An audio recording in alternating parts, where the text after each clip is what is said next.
செவ்வாய் அப்படின்ற ஒரு பிளானட் இருக்குல்ல, அது இசிக்வல் டு போட்டிங்கன்னா செவ்வாய் தான் வலிமை.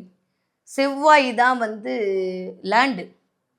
செவ்வாய் தான் உங்களுடைய உடல் ஆரோக்கியம். செவ்வாய் தான் கான்ஃபிடென்ட். செவ்வாய் தான் பணம். செவ்வாய் தான் தைரிய, வீரிய, விஜயம். செவ்வாய் தான் திருமணம். செவ்வாய் தான் மருத்துவம். செவ்வாய் தான் குழந்தை பேரு. செவ்வாய் தான் ஆயுள். செவ்வாய் தான் இறுதி. ஸோ செவ்வாய் அப்படின்ற ஒரு பிளானட் இல்லாமல் உங்களுடைய வாழ்க்கையில் நீங்கள் நகரவே முடியாது, நகர்த்தவும் முடியாது. அப்போ இத்தனைக்கும் காரகத்துவமாக இருக்கக்கூடிய ஒரே தெய்வம் யாரு அப்படின்னா, அது முருகப்பெருமான் தான். உங்களுக்கு காசு வேணுமா? தைப்பூச வழிபாடு பண்ணுங்க. உங்களுக்கு வந்து உடல் ஆரோக்கியம் திரும்பணுமா? தைப்பூசத்தன்னைக்கு வந்து முருகன கும்பிடுங்க.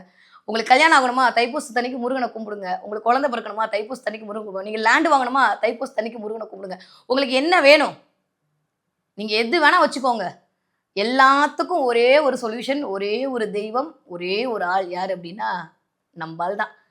முருகன புடிச்சுக்கிட்டீங்க அப்படின்னாலே, அந்த நாளில் உங்களுக்கு முக்தி.